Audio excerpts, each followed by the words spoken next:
berhubung ini video pertama aku, jadi kita kenalan dulu ya. Nama aku Leni Eliatin, orang-orang sekitar aku biasanya manggil Leni. Kenapa channel YouTube aku namanya Leni El Usman? Karena Usman sendiri adalah nama bapak aku.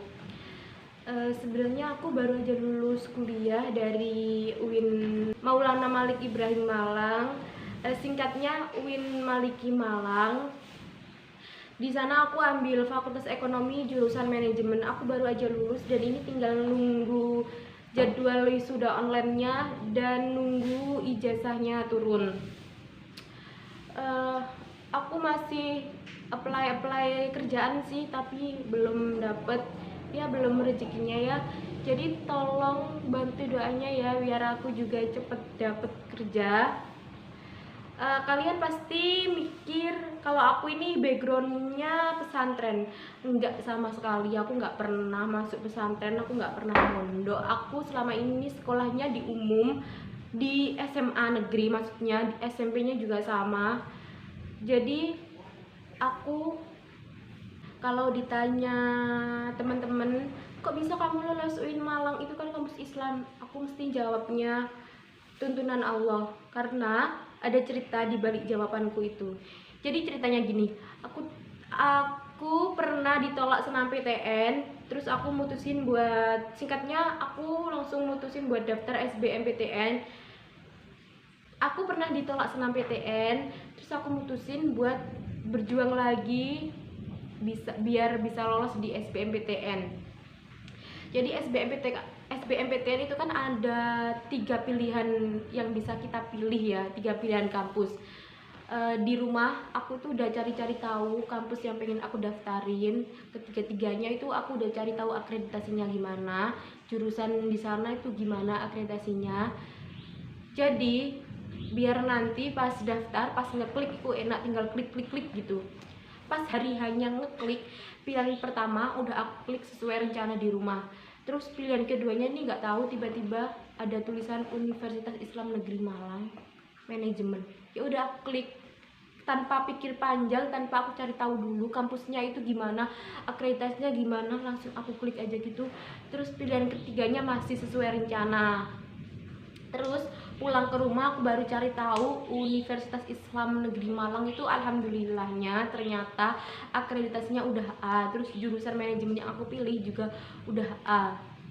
Dan pada saat hari pengumuman tiba, ternyata aku dinyatakan lolos SBMPTN dengan pilihan kedua, yaitu UIN Malang itu. Jadi di situ aku berpikir kalau semisal SBMPTN aku nggak daftar di UIN Malang, mungkin aku juga nggak lolos gitu.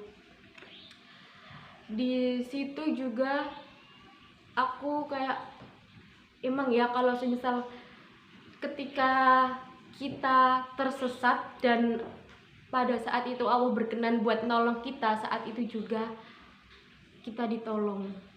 Itu kenapa aku kalau ditanya kok bisa lolos UIN Malang, aku mesti jawabnya kayak yang tadi itu. Terus ceritanya aku masuk kuliah. Di awal itu aku kira kan kalau UIN Malang itu wajib asrama 1 tahun. Aku kira cuma asrama biasa gitu, kayak asrama pada umumnya. Ternyata di situ itu bener-bener kayak pondok, kayak pesantren, ada ngajinya, ada baca-baca kitabnya, ada kelasnya, ada ujiannya, ada hafalannya, dan ada lulus nggak lulusnya. Aku kasih tahu ya kegiatannya di sana, di Mahat sana. Kita nyebutnya Mahat. Subuh itu kita jamaah di masjid. Habis itu kita ada materi Sobahul Lugho. Sobahul Lugho itu materi belajar bahasa Inggris sama bahasa Arab. Terus setelah itu kan itu tadi Sobahul Lugho sampai jam 6.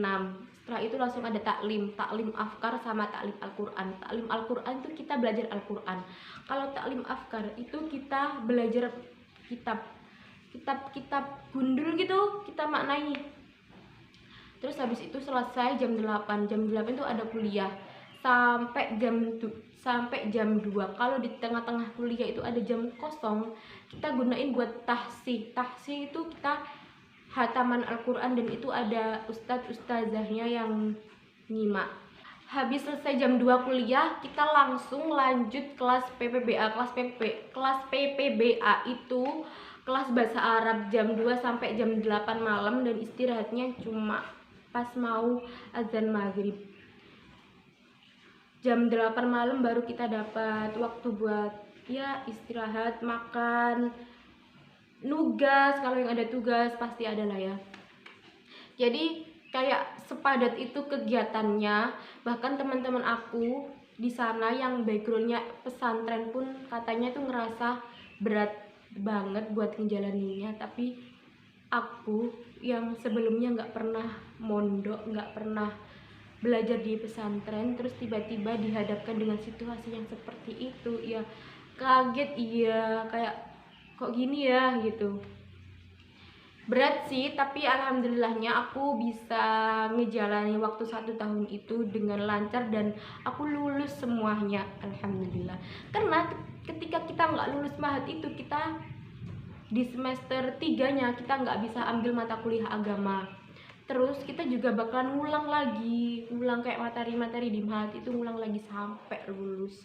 Dan kalau nggak lulus ya kita nggak bisa ngambil mata kuliah agama, kan berpengaruh juga dong, semakin molor juga.